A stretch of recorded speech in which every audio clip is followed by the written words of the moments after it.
In this video, we'll show how we can build a Kanban list from scratch. So we'll start out in an empty UX component. We'll go and add a list control, and then we'll go and get some sample data for our list. So we'll choose static data for our list. We'll click on sample data and we'll choose sales pipeline for Kanban list. So this is basically data that shows sales prospects, and for each record there's an amount, a dollar amount, and also the category in which the record exists. So it's either a prospect, or it's been qualified, or a proposal has been sent out, or it's closed. The sale has been made. So we'll go ahead now and click OK here. Go and define a columnar layout first to actually look at the data. So we'll go here, we'll right click, we'll set the label position to none, and we'll set the width of the list to 100%. I'll go ahead here and save it.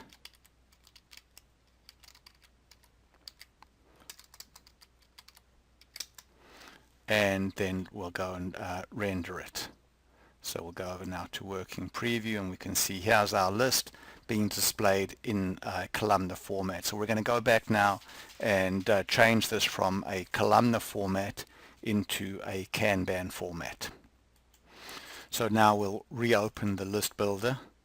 We'll switch over to list properties and scroll down until we see the layout type, and we'll just change the layout type from column to Kanban, and then we'll basically open up the Kanban settings genie. So here we can basically set up our Kanban list. So we need to choose the field that contains the category. So we'll go there and choose category.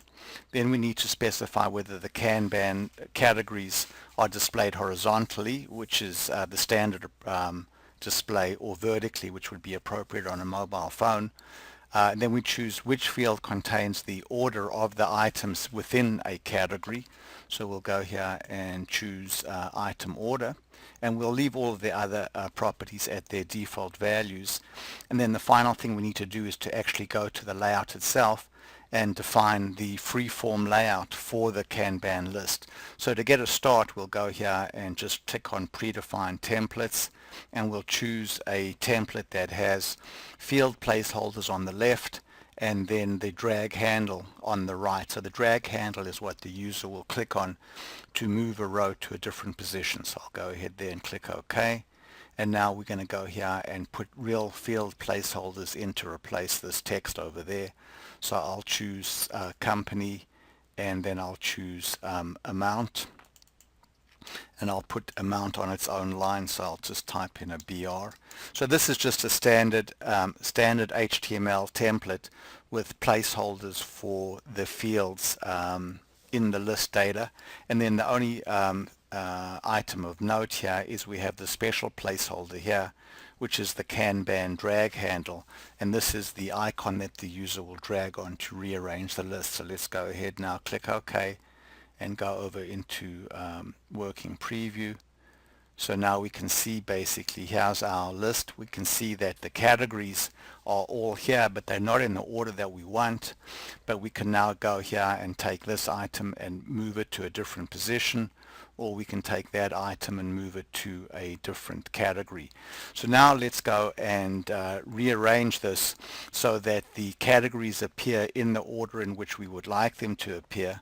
And what we'll also want to do is make sure that the category called closed, which doesn't have any items in it right now, appears in the list even though there are no items in the list.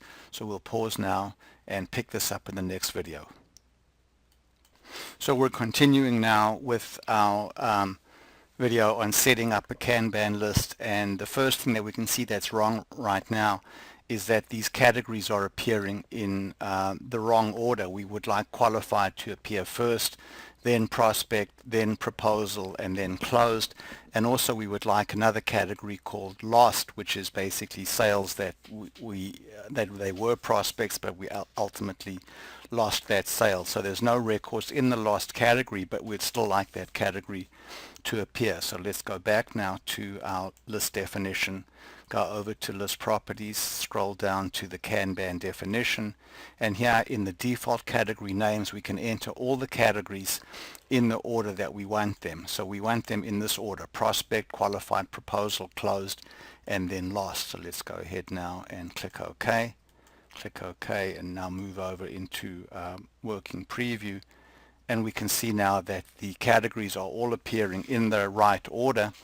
There are no records currently in the lost category, but what we can do is we can put some default HTML to show up in this category to indicate that there are no current records in the category. But I can go now and take this record there and move it into the lost category, and now we have records in the lost category. So let's go back to the builder now, go over to our list properties and scroll down, and you can see here we have HTML for empty categories. So I'll just go here and I'll return an expression, return a value.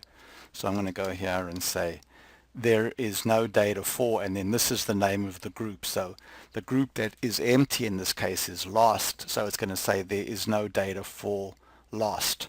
So go ahead there and click OK now, and go back into working preview, and now I should see in the lost category, I should see that there is some HTML over there. But as soon as I move a record into that category, then basically the HTML that was there goes away, and we now see the record in the category.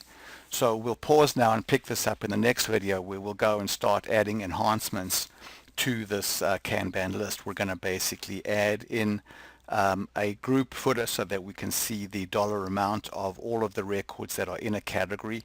We're going to go and we're going to define a color expression so that we can display a little color swatch for each row to make it clearer as to which category a particular row is in. So we'll pick this up in the next video.